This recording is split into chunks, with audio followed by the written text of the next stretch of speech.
You know that feeling you get when you spend even a little time outside?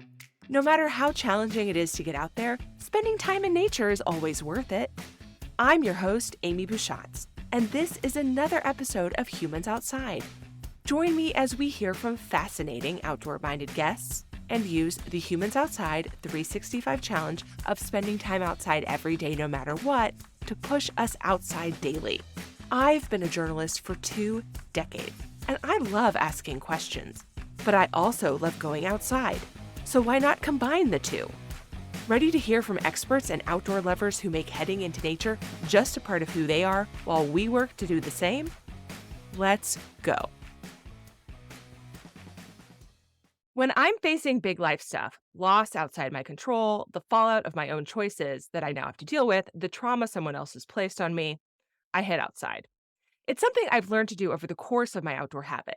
Having the perfect place to deal with that stuff is just one of the gifts of the outdoors. But on the flip side, when I hurt myself or my preferred sport isn't available to me, things get harder. I have to figure out a way to shift. If I'm doing things well, I shift into a different type of outdoor therapy. If I can't run, I get okay with walking, for example. If it's not warm summer, I try to get okay with cold winter. But no matter what, heading outside is there for me as an option. Today's guest, Denali Strabel, has used heading outside into the mountains and trails, specifically by running, but more recently by cross-country skiing, as a form of therapy for herself as she's dealt with big life stuff, including recovery from addiction and an eating disorder, and the death of her identical twin sister, Rubye, last year. Now, think of a local celebrity famous in your city or town. They're probably known in some niche circles outside of it, but they're not famous. Now, pretend your small town is the entire state of Alaska, and you get a phenomenon we call Alaska famous. Denali Strabel is a semi-professional athlete known in the mountain running scene outside of Alaska and is full-on Alaska famous as a runner, queen of or top contender in very tough trail races that fly up and down mountain passes, including the infamous Mount Marathon race in her hometown of Seward, Alaska.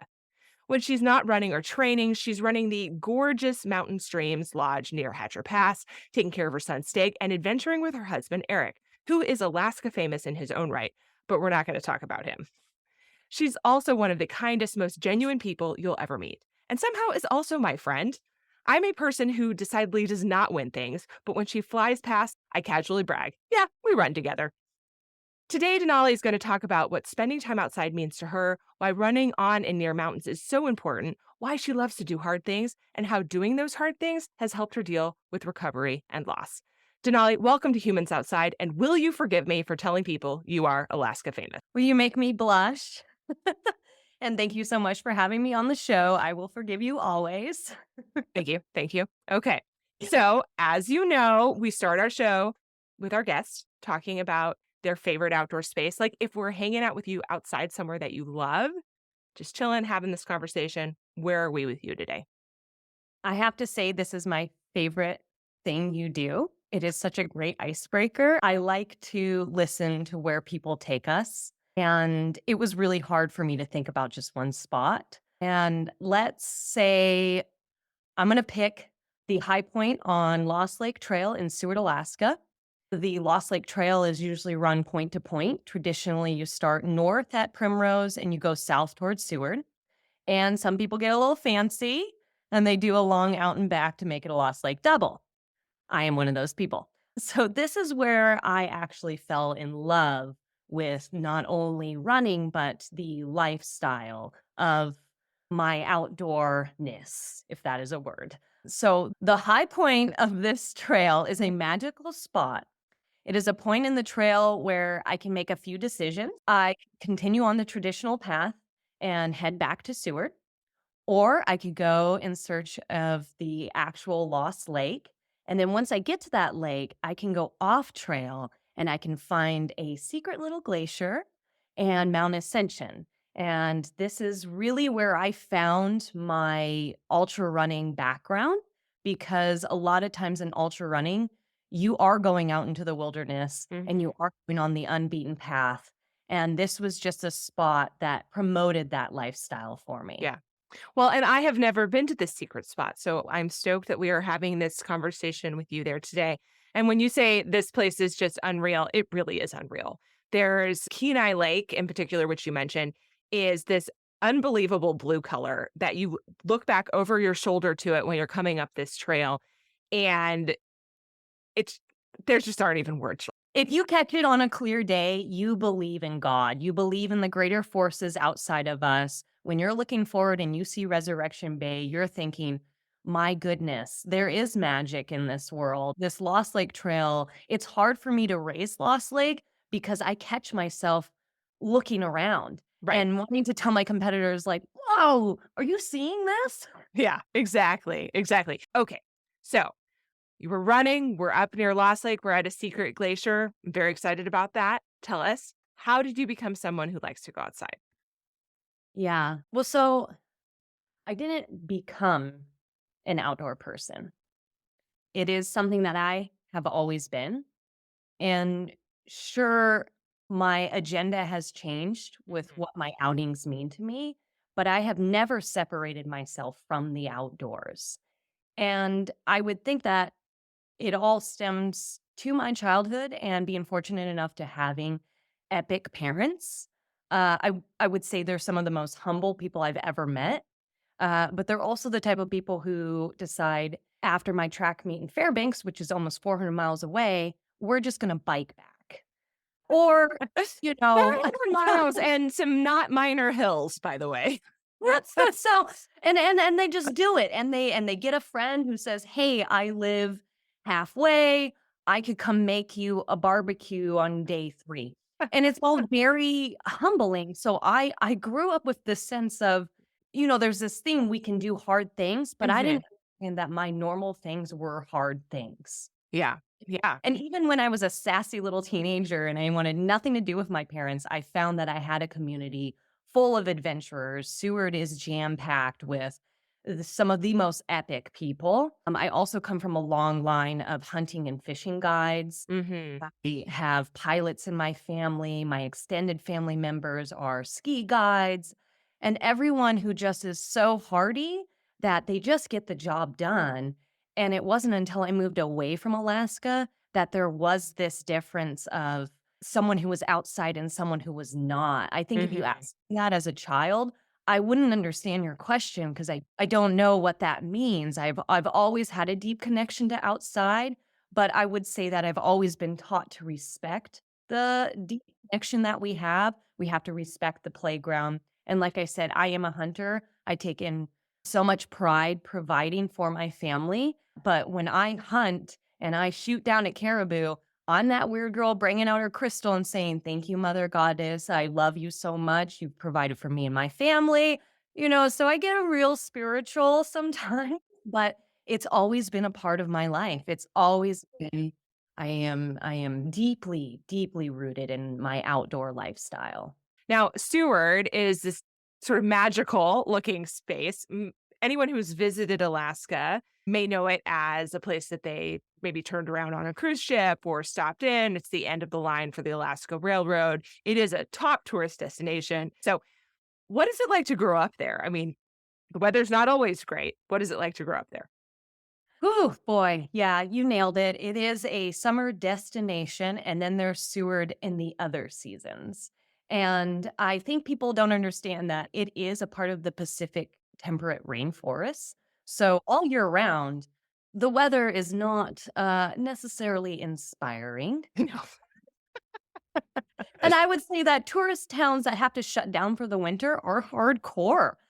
There is this drastic change that happens in almost everything in your life. People know Seward as this tourist destination, but I don't think a lot of people know Seward as the town. And I think that there is this big pull, especially if you go to Seward in September. I think people would say locals are not too nice, but you have to understand we've done customer service for 3 months. We have made all of our money for the year in 3 months. We have been on point for 3 months. We have served wine and dined you. I think at one point I had 3 jobs to where I would visit people once they got off the cruise ship. I would then be at a different location and I would rent them their car. And then at night at a restaurant, I would serve them their drinks. And And they would be like, "My goodness, are there 3 of you?" And I'd be like, "No, this is Seward, baby." And then September rolls around and you're like, "Get out of here, cruise ships. Get out of Mhm. here, tourists. I don't like this." And then, but I would say anyways, going back to Seward is beautiful, Seward is awesome. Seward makes hardcore people. Mhm. The weather isn't always inspiring, but the people are. And Mhm. I learned real quick that there isn't such a thing as bad weather, it's foul gear. And if Mhm. you have a terrible attitude, it doesn't matter. It's going to snow whether you're crying or not. Yeah. And there's a reason I moved to California the moment I could because I was crying about the snow. But growing up in Seward was magical. I mean, it made my normal activities seem so boring for me. Mhm. But when I moved away, I realized doing something like a race Mount Marathon when you're 9 years old, people thought that my parents were kind of on the verge of child abuse. Like, how could you allow your 9-year-old daughter to jump cliffs? Well, it's not that they allowed me, I begged. Yeah. And it's just this I would say that it's this town that becomes isolated even though you can travel to it in the winter, but that isolation creates, I would say, this outside lifestyle that you really have to work for what you want. Yeah. Like I said, you're gonna cry and it's not gonna be fun, but you can either get outside and then turn that frown upside down, or you can stay inside and stay miserable, Right. and the weather's not gonna change. And that's just your decision. That's your crossroad. If you choose to keep going, then you're probably gonna make it out alive. And if not, I mean, you're gonna have a terrible time. And a lot of people do fall into that seasonal depression Mhm. and it's really hard. It's really hard there. I would say that it has made me the hard person that I am today because I know that I survived Seward in a December blizzard and I had to get a run in. Yeah. And and you don't do these things for fanfare. I think people see Mount Marathon. If anyone's done their research on Mount Marathon, it's the Super Bowl of Alaska for our Yeah, athletics. just please describe it for us. Describe what Mount Marathon is. So Mount Marathon is a straight up and straight down gladiator of a show of grit, determination, and a little bit of stupidity. I would say that it is the one time people care about my sport, and all the other times people don't even realize there are other mountain races. It is always held on the 4th of July. I know that it is not only a example of our freedom for America, but it is really an example of our Alaskan lifestyle. It was a mountain race that was first a bar bet. Two guys jonesing each other about who could make it up in under an hour. And it's turned into, gosh, I want to say over 90 years of this tradition that has brought not only the runners together, but people have to understand there are generations of volunteers, there are generations of spectators. I have rose to fame because, yes, I am a contender, but my family is so involved in the race that I am now figuring out there are not only 9-year-olds who started the race with me, there are 9-year-olds who started watching the race. And I have been introduced to these now 30-year-olds who are like, I have watched you since I was a child. You are one of my running heroes. And I'm thinking, who has running heroes? Have what? Yeah. But you realize it's not only that it was my exposure as a young child, there are children who are just watching this and being exposed to this gnarly race, and it's this addiction, like, I have to be there every year. I have Mhm. people who have told me I am on the corner of Adams every year.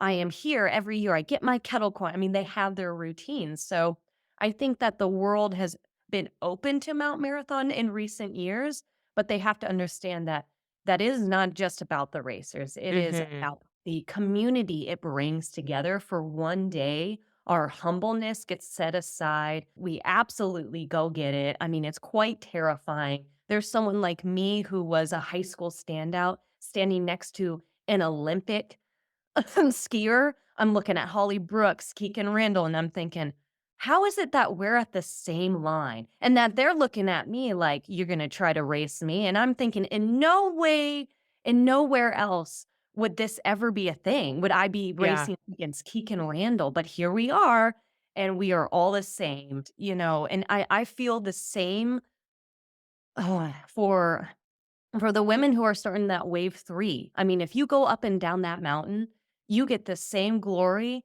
that someone who wins, and that's what Absolutely. I love about it, is Yeah. that everybody gets to showcase that they are doing this most insane thing, and we all get to high five at the end of it. Yeah. Yeah. Oh, I love that because it's teaching you it's a touchstone like we've been talking about this whole time for digging deep. So, you moved to California and you fell into some things that you had to recover from. And you to do that, you leaned on running and being outside as you could. So, can you tell us a little bit about that? What happened and how did the outdoors become even more important to you during that time? Yeah. So, life can be challenging, Mhm. and you can easily say it's unfair. And life isn't a contest of who's had it worse than others, right? Everybody is going through their own turmoil. We're all little trauma babies trying to figure it out. Yeah. And it's so interesting to look back at that time with the mindset that I have now. Mhm. My husband always says hindsight is 2020, or when we're looking out in retrospect, you see everything for what it is. But at the time, in the face of adversity, I chose I chose avenues that weren't serving to me. I chose to stuff feelings. I chose to stuff my trauma experience. I was careless. I mean, for many reasons. And so pretty much the decisions that I made in the face of adversity had such a ripple effect that I'm still dealing with it today. Yeah. The actions of someone else ripped my soul apart, and I let my abuser win over and over and over every time I chose not to talk about it, every time I chose to stuff my feelings. I mean, I was strung out on drugs, I was chugging my secrets in closets, I was allowing insomnia to rip my soul apart. You can Google the effects of not sleeping. That is almost worse than smoking meth. I mean, I didn't sleep, and here I was trying to be a competitive track athlete Mhm. instead of taking the time off, instead of allowing myself to pretty much, I mean, I would say it was grieving. I needed to grieve the life that I thought I was going to have, and then now to realize that I had this life that had trauma attached to it. Mhm. And trauma doesn't go away, grieving doesn't go away. There's no end spot to it. It's just how are you gonna grow around it? Yeah. I think this is so important because trauma is trauma. It doesn't matter where it comes from when it comes time to deal with it. It can be abuse, it can be something that happens to you that's outside your control, it can be the loss of a person. Trauma's trauma, and when you choose an avenue that is not healthy, you create the ripple effects that you then have to deal with. Choosing unhealthy avenues happens to everyone. It doesn't really matter what that avenue is. Then we have to deal with the fallout of that. And I just think that is so powerful and so relatable to acknowledge that that happens to us and then to say, yeah, but we have tools for dealing with that. Should we have the presence and be in a place where we can choose to use them? I like to look at it as that we are always going to find ourselves at a crossroads, Mhm. and we either take the path where we keep going or the one where we stop. And even Mhm. though I felt like I kept going because this terrible, horrific tragedy happened to me, and I was victim blamed, and the ripple effect of being victim blame is absolutely just ridiculous. And then the problem you deal with is that people want to listen to you and they want to help, but people are fixers. We're a society of fixers and we want to fix something. And if we can't fix something, then we get a little angry. Then that Mhm. person going through that traumatic experience is like, oh my gosh, they're angry at me. I'm never going to talk about this again. Or when we don't understand something, like, I don't understand how to help you. And I don't mean to come off angry, but now I'm angry and I'm not angry at you, but I'm not expressing that correctly. And then someone who's in a state that I was, where like this thing happened to me. I needed to go back to college. I needed to be a team captain. There was a whole slew of freshmen that I helped recruit with my coach that I needed to be there for. I needed to be that team leader and I needed to be perfect. And instead of taking the time off, instead of to take, whatever I needed to do, I didn't. And I went there and with each workout, I broke down. With every day, I got worse and worse and worse to the point where I wasted my time in college.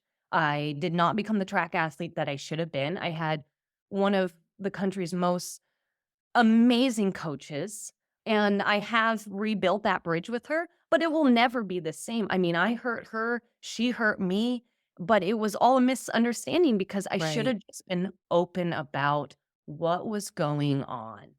And Yeah. I felt at the time, if I was open, then I was gonna let everyone know I was damaged. Mm. And I couldn't handle that. But you know what? I'm wild and I'm damaged and I'm freaking love my life right now. And it's just because I own it. And Mhm. I don't sit there and be the victim, but I was a victim. But there's a difference of sulking and being in the trenches or like, okay, life is pretty crappy right now, but you know what? Day one, baby. And if I relapse, shoot, day one. You know how many day ones I had? Ridiculous how many day ones I had. But then all of a sudden it gets to the point where I'm like, I don't even know the last time that I slipped. And then it's just becomes a habit of I just grew around my traumatic experience and Mhm. I don't let the abuser win and I don't let the voices of the strangers. We live in a time where the internet can be so mean and everybody has something to say, Mhm. yet nobody really knows the full story. Yeah. Yeah. Yeah. So, when encountering your day 1 and getting to day 2, how did reconnecting with this soul level value of not even having to learn to be someone outside, it was you that you saw slip away when you went to California. How did reconnecting with that help you move through this? So, first I did the traditional path of therapy in Mhm. this country. Co-signed. Love it. Well, and and in this country, that gets expensive. But once I found a few kind of, I would say, just a few sayings. I can't even think of them now, but it was just like a little aha moments of like, Mhm. hey, I could think about that while I'm running, and a little life mantras and a little like, hey, stay in there, buddy. But I think the real major thing is that I went down to California and I was already kind of like an unsteady domino that I Mhm. was set up carelessly, and I was always constantly gonna fall over because I was already changing my outdoor perspective, and my outdoor wasn't fun anymore, it was a job, and I Mhm. needed to get done, and track is very straightforward, you run the times or you don't. It's nothing like what I live now with the bamboozlement of the trail, and everyone has these obstacles, and you're almost hoping for someone to trip on a root because, "Aha! I stayed up better than you." But you've got a track. There's not a lot going on unless someone spikes you. So what I really found is that I had to go back to my roots. Mm. I had to go back to why I even run. Why do I run? And I was so gosh, when you recover, your body just comes becomes in this shock mode. I couldn't run and I gave up running. I wanted to never compete ever again. So I started walking. And then I started jogging and I took a journal with me, one of those all weather journals that I could write in the rain, I could write in the sun. And at the time, I didn't have a child or responsibilities. I was 25 and woo, so I could utilize my talent though and go into the mountains. I could go on Mhm. things and I could slow down. If I started crying, well, I wasn't going to turn around. I just cried and moved forward. Mm. And realized that I saw the trails differently in a slower mind set. I was able to realize, gosh, how beautiful the world around me was and how I'm still here. And I Mm. survived something very traumatic, left for dead, but here I am. And I get to look at this fern that makes me wonder, Were the dinosaurs here when this fern was? I mean, look at how long this plant has been here. It's thrived through the Seward weather. I can too. And it's so silly. I'm talking about a plant, but it's also it's the most littlest things that you just run past every day and you don't even Yeah. acknowledge like how long has this tree been here? Well, it's a connection, right? It's a connection and a grounding. And I don't think it's a little thing. I think it's a big thing because it's what connects us to our world. Folks may have heard an episode I did not long ago on this horrific hike I had through the Grand Canyon that just really fell apart because of somebody who was with me. But I will say, while I was waiting for this person on one of the many times that I stood waiting for them to be able to move forward, I had the chance to look around in a way that I would not have had the chance to look around while I was just trucking through. And one of the things I noticed that I don't think I will ever forget was this, I mean, just house-sized, ginormous rock sitting in a river, in a creek bed on its corner, just balanced perfectly on its humongous corner. I was gonna say little corner. No, ginormous corner of this ginormous red rock. And I'm standing there looking at this thing that clearly just fell out of the sky at some point to land here. And I'm thinking, how long has this rock been there? And what would have been like to be standing here when it fell? And time immemorial, probably, is how long this rock has been there. And yet I am standing here looking at this thing on this sunny day in October, and we're all here together and we're connected through this moment of grounding. And I mean, what a moment that you could just be like, "Meh, it's a rock, move on," Or not even look at it. or not even look at it, not Not even have even the look chance at to it. see it. Yeah. Mhm. I mean, all the running I did in California had a purpose. And unfortunately, I missed connections with the teammates I should have had. I didn't make lifelong friends. And majority of them know my story and I hope that they can understand that I am not that same girl I was 10 years ago. We all change, but here I am still running and I find more value in the running I do now than I did in all those laps around that beautiful sunny landscape in California. I mean, I never once looked around. I Mhm. never once thought, "Man, this is a glorious day to be running." I never thought of that. It was about the splits. It was about, "Okay, I gotta keep up with so and so," or, "Oh, so and so's coming up behind me." And, we could also get into the discussion of that's why women can't get along because society tells us there's always a younger version of us coming after us. Mhm. And so I was too worried. So when this traumatic event happened, my outlet of the outdoor wasn't my outlet anymore. And that was a real humbling moment for me. I mean, I got real kicked down from that because then what am I going to utilize to help me? What am I going Right. to do? And everybody always said, like, we'll go on a walk. And I'm like, well, no, I'm not going to go walk and be in city streetlights and there's nothing to look at here. It wasn't until I moved back home that I realized, my God, there's mountains here that tower me. And I now finally can see the direction. Like I realized down there I didn't know my direction because I didn't have mountains to tell me. I didn't have ocean to be there. I was so wrapped up in all of this hoopla of splits that I realized I think I was running myself into the ground. So when the traumatic event happened, I think I was already gone. It was just like it was the last straw.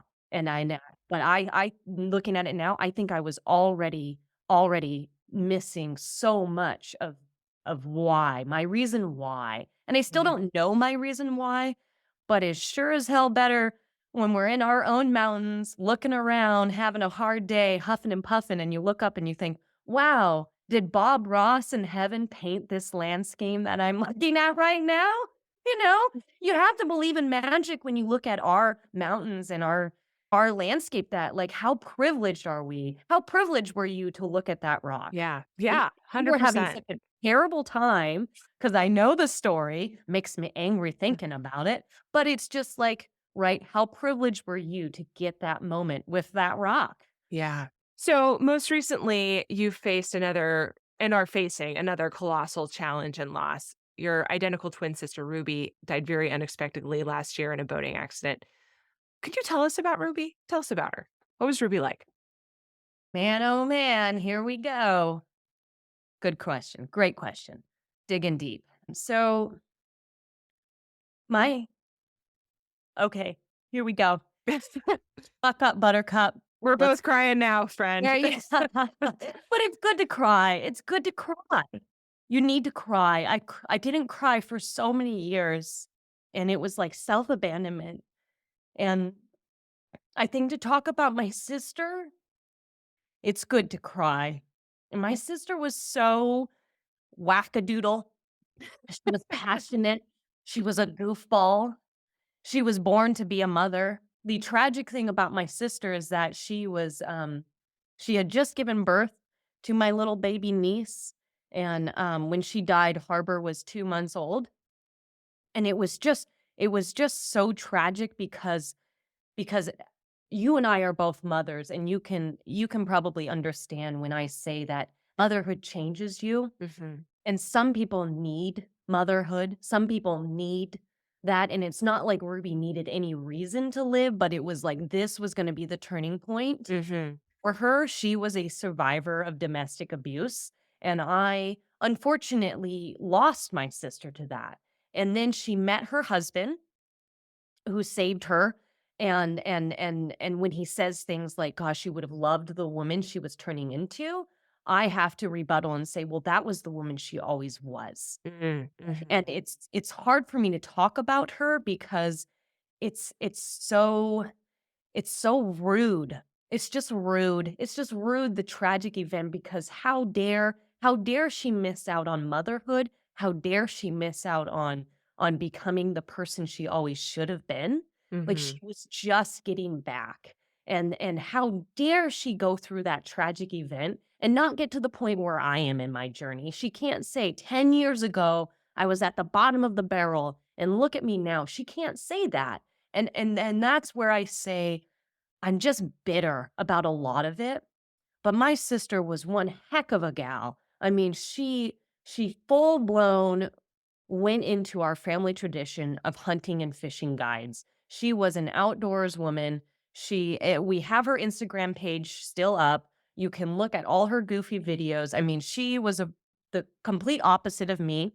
I don't like to be online, even though that kind of contradicts with what I have been doing with my grief, and we'll get into that later. I have found that I'm online more than I ever have, but it's because I think I'm trying to save a little piece of Ruby because she was so online. And it's so happy for me that I get to go and look at her goofy videos that are going to Mhm. be up there. And we've talked about it as a family. We're going to keep her pages up.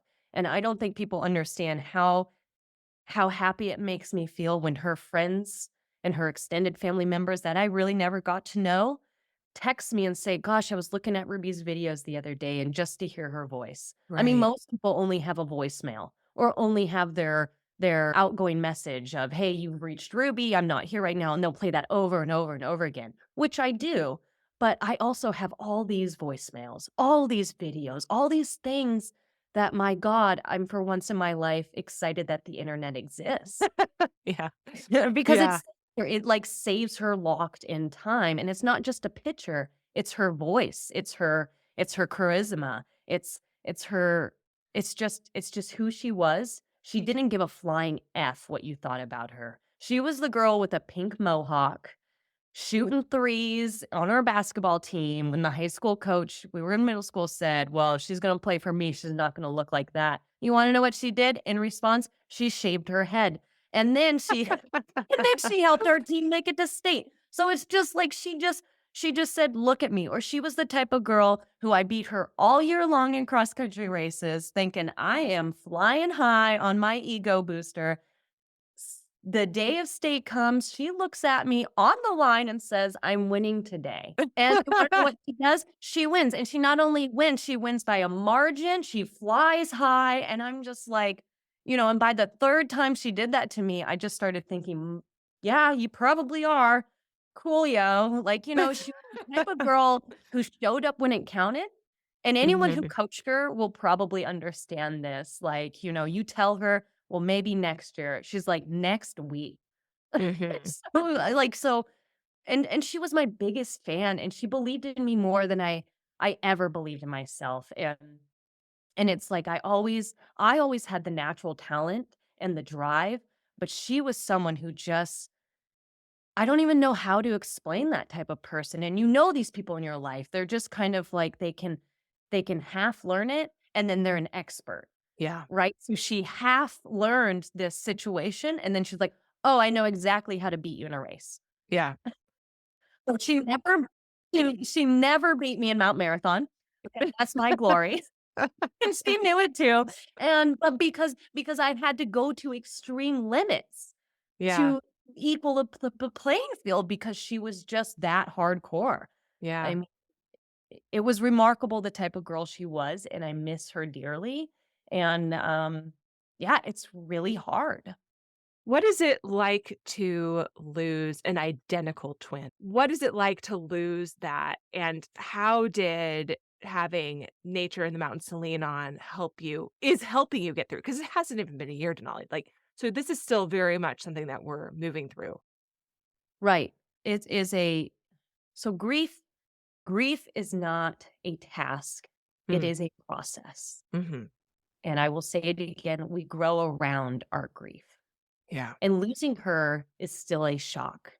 Mhm. If you picture it like a dark hole, I am 7 months into this, and I have maybe a ring of new experience around her. If we're making a painting, and now our new experiences are different colors, and we're making rings around this dark hole, I would say in this 7 months, I have made half around the circle with the color blue, right? Like, so it's like if I imagine trying to really speak about it, I don't think my brain can still comprehend. Mhm. Mhm. Think that for me, grief is not only the loss of my sister, but the life that I should have had with her in it. And so I am still torn between, is this really happening? Because I was so sure that things were gonna go down this path, Yeah. and that path isn't even an option anymore because she's not here. Right. Um, and so I really do feel like a stranger in this world. My safety net has been ripped out from underneath me, and so, like, if she could die, I could die. Mhm. We could all die. We know we're gonna die. That's the inevitable, but do we really think about it? Do we really understand that there is no control? And so I moved to new mountains. That was ultimately how we found each other Yep. because I positioned myself in a way of I need to find outdoor people.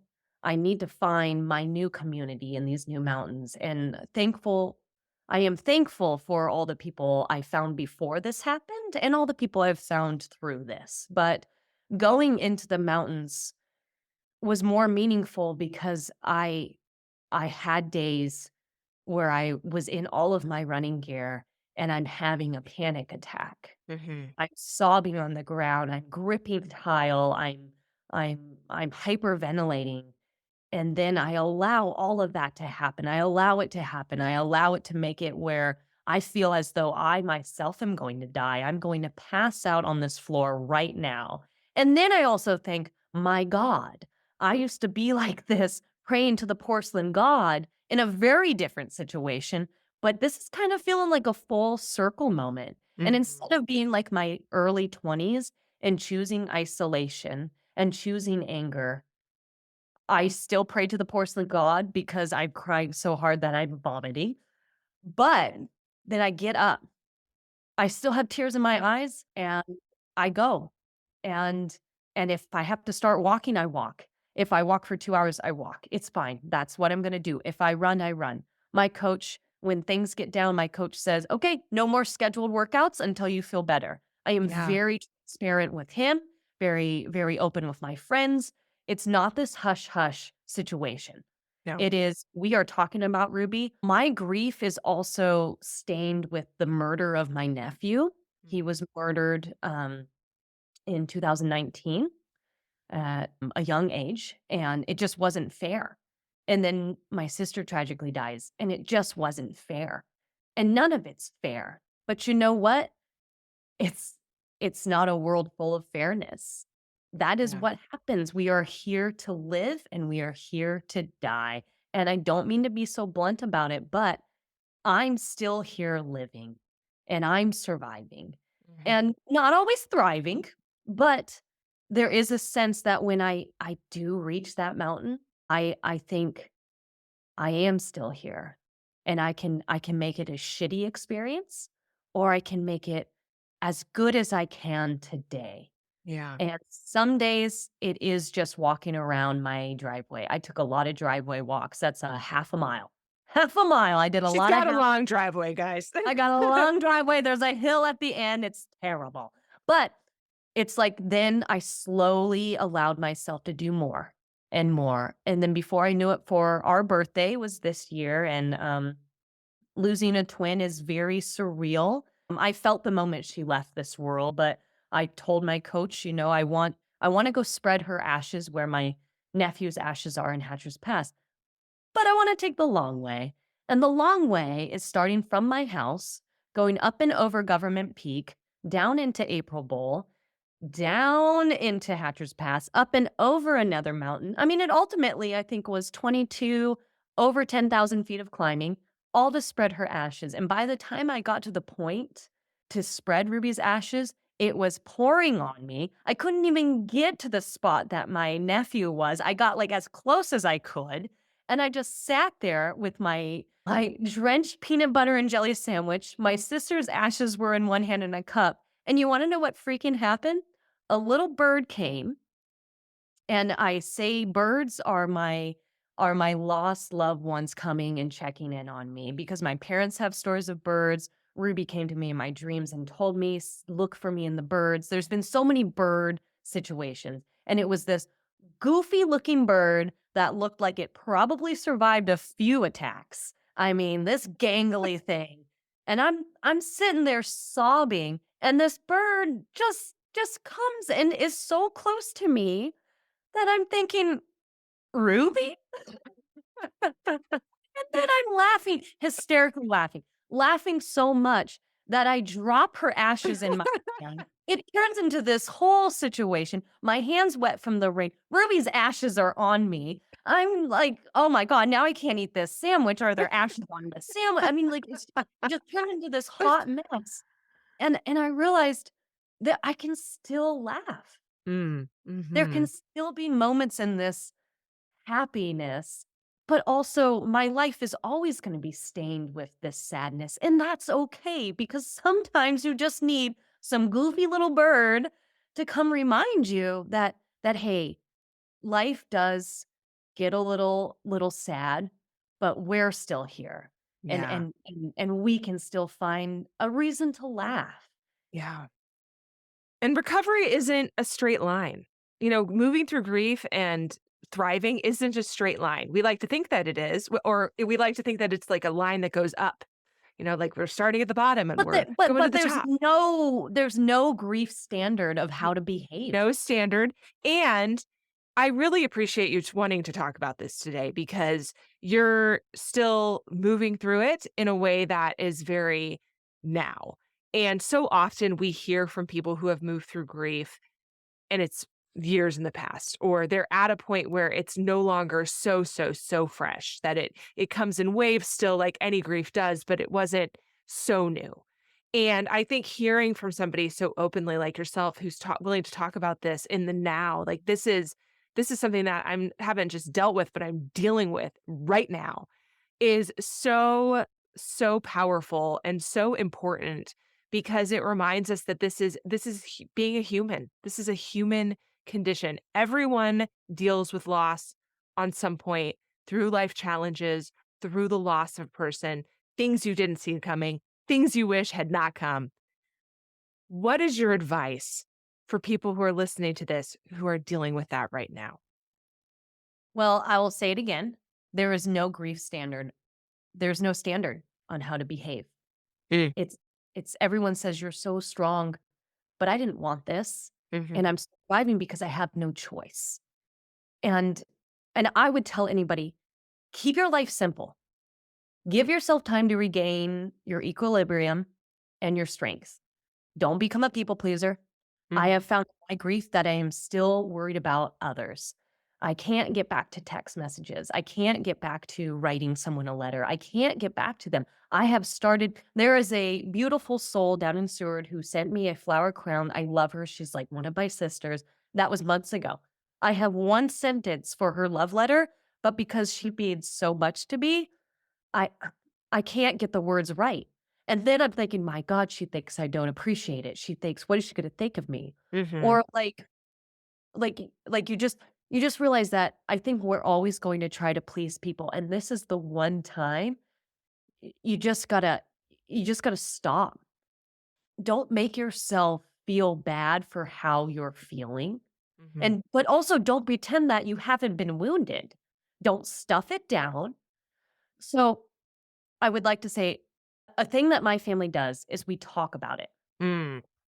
especially my sister, because we were all going through this and everyone is dealing with this a lot of in their own ways. And but the one thing is we don't stop talking about Ruby. And this isn't eggshell type of moment.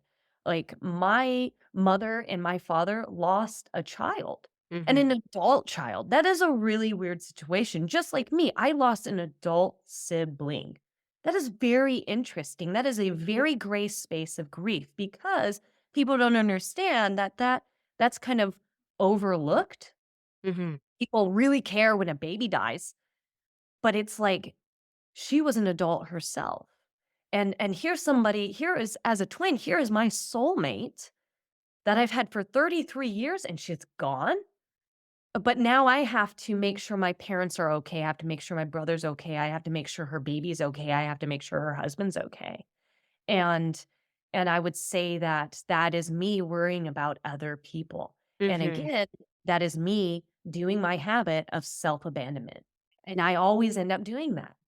But I would also say that I am learning to to put myself forward, to put me first in a lot of situations.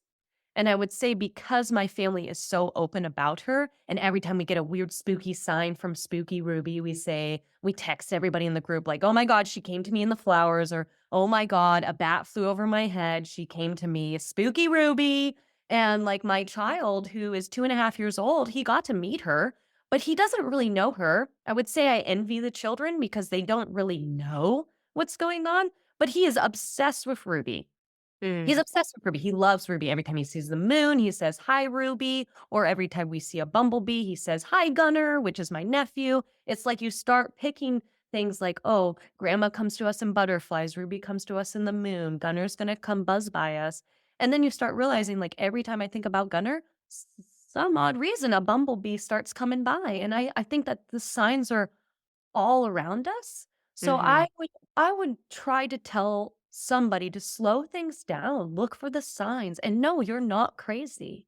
Mhm. You're not crazy. It may seem like you're crazy, but what happens if that is my sister coming through to me in a flower? Wouldn't that be nice? And who cares if it's not? Because now you're thinking of her, right? So Right. I think it's a win-win. Yeah. And I love this idea of like paying attention to what's around you when you're outside to look for these things because I think that our souls, our beings know what we need and they're trying like even as we are in this body, our sub body, if you will, are like we're trying to guide ourselves into wellness and to show us what we need, but our brains and all like the trauma is derailing it. And if you can have the presence to just see what's around you and to use those as a conduit to that peace, to that healing, to that other world, to that spookiness, if that's who you are, then it can be a real healing space, that it can be a real way forward. And I just really appreciate you sharing that with us today and that giving us that guidance, that lived experience that you have, because I think it's so valuable to hear again from somebody who's really in the thick of this and we're going through it together, you, your friends, your family, us, everybody in I this am world. very I am open about it and going back to being on social media more, I'm more of a writer this podcast has made me nervous of like, "Whoa, I'm gonna listen to crazy Denali." Maybe a few, but also it's like trying to get my words out carefully. It's just easier writing, and I have found that it's not me staying like in the past. Mhm. It's this is how I'm grieving, and this is how I'm moving it, and by moving forward, I am telling the world my raw emotions, whether anyone Mhm. wants to listen or not. I don't care, and it goes back to how I use the outdoors. The outdoors allows me to be my truest self. Mhm. And that is also what writing does for me because I'm able to explore my feelings through words.